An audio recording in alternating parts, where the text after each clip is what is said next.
Welcome to the Bo Benson Show. If you like conspiracy theories, you like what's going on in the government, you like to learn about secret societies, you like to learn about Jehovah Witnesses, this is the perfect channel for you. Please subscribe and make a comment. Welcome to the Bo Benson Show.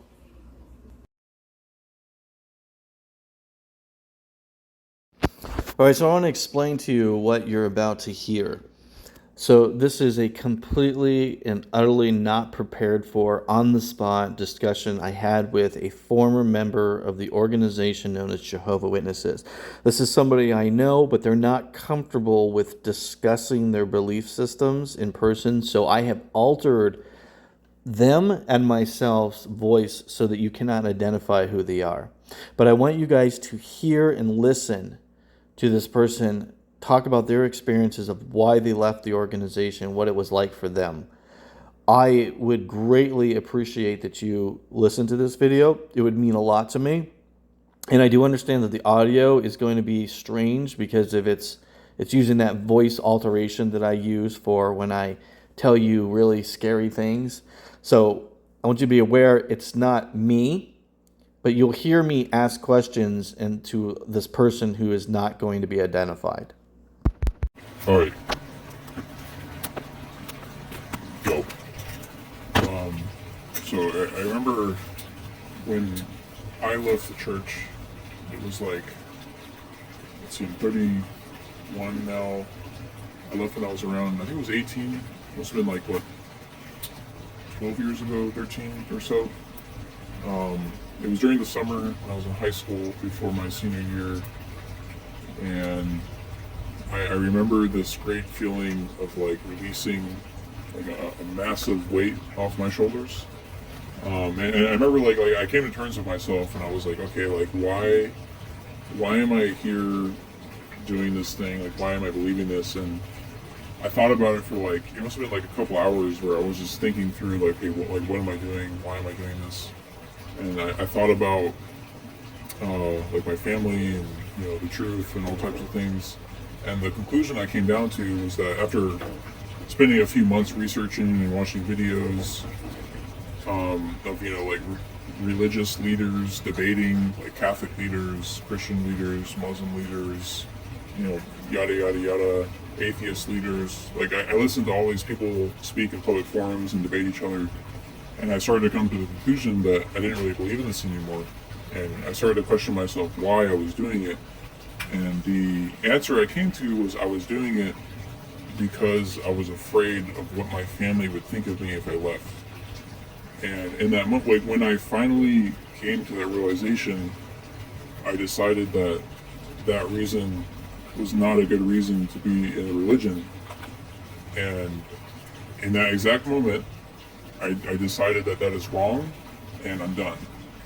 And in that moment, like I felt the weight of all this religious bullshit just like come off of me, and I had I don't know what the word is, massive satisfaction or massive like I felt good because I had so much weight on me from all this believing all this bullshit for so many years, and like literally in a moment I just let it all go.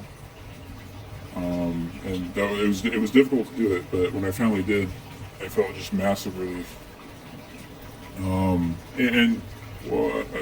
thing to say about that is I've had friends who've left as well, and leaving is not the same for everyone. Some people leave all at once, and they have that feeling that I had, where they release everything all at once. But some people, it's slowly over time, and they don't realize what day it was, what hour it was, when exactly it was. It just kind of happened. But for me, it was all in one moment. And I remember since that day, letting go of that weight and all that guilt and all that bullshit, I felt so much happier after. It was good. Was there anything that made you feel that? What triggered it is what I'm asking. For you to reflect on that. So it wasn't anything in particular. It was basically what triggered it was I just had a lot of doubt because I started researching, and like I started going on YouTube, looking at videos. I would look at videos of popular religious figures, like, you know, the like whoever the Pope was at the time, you know, like popular Jewish leaders, popular atheist leaders, and I would watch these people and listen to them have debates in front of like audiences of thousands of people, and I would just listen and listen and listen. And after doing that for a couple of months, I eventually came to the conclusion that everything I've been doing was just like a bunch of BS, and I was just done. And So do you feel Like watching these debates of religious and atheist people having these discussions led you to believing that the religious side was wrong? Is that be correct? I would say that my specific religion, I think, was wrong from listening to all of the debates. And one of the fundamental beliefs that I held with me, that was taught with me by the Jehovah's Witnesses, was to kind of like look down on people who are not in your religion.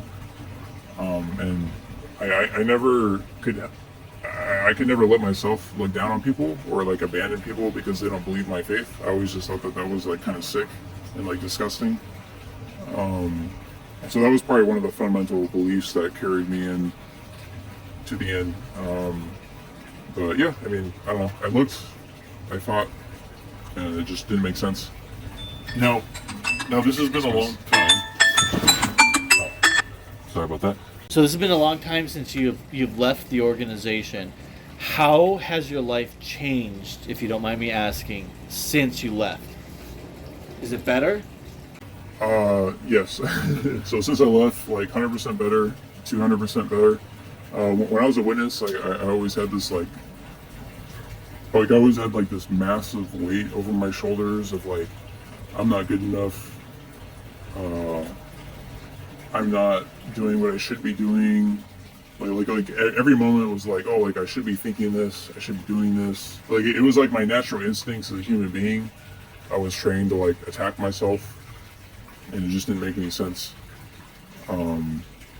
But leaving the witnesses, I definitely became a happier person. Like literally, like immediately. Wow, amazing. Yeah, so it was good. And then like I had like 1 year of high school left after I left, and I tried to make the best of it because before that I had kind of not really made friends or interacted socially with a lot of people. I didn't join sports or anything, but in my last year, like I tried making friends, and I joined some sports. I did track and field, and like I realized that high school could be a lot of fun. And I started, you know, meeting people, and then I took that attitude into college, and I met a lot of people, made a lot of friends, had a lot of fun, enjoyed my life. Do you feel like being a witness robbed you of things when you were younger? I mean, yes, for sure, but I wouldn't say that I don't dwell on those things or view it as like, oh, my life is so terrible because I missed out on this, that. Like I view it as like a teaching experience. Like being a witness was extremely painful and depressing, and I hated my life. But because of that, I'm able to pull a lot of strength, you know, into my life, and I'm able to like rise up and I don't know, I guess be successful or fight against like whatever because of that pain I endured. This is a strange question, but I want to ask: do you think there was any benefit to being in the Jehovah Witness organization as a child, or do you think it's negative? I'll say overall, definitely a negative, but I can't say that everything I learned was completely negative. Like there were some things that I still carry with me, like I don't know, like some general values of like, you know, treat people well, have discipline. I'm trying to think of some things. Let's see what else. Like overall, it was negative and it was horrible, but like I don't take it all and throw it away in the dumpster as if it was all trash and I just, you know, move on and forget everything. There were like some things here and there that I thought were decent or that I held on to.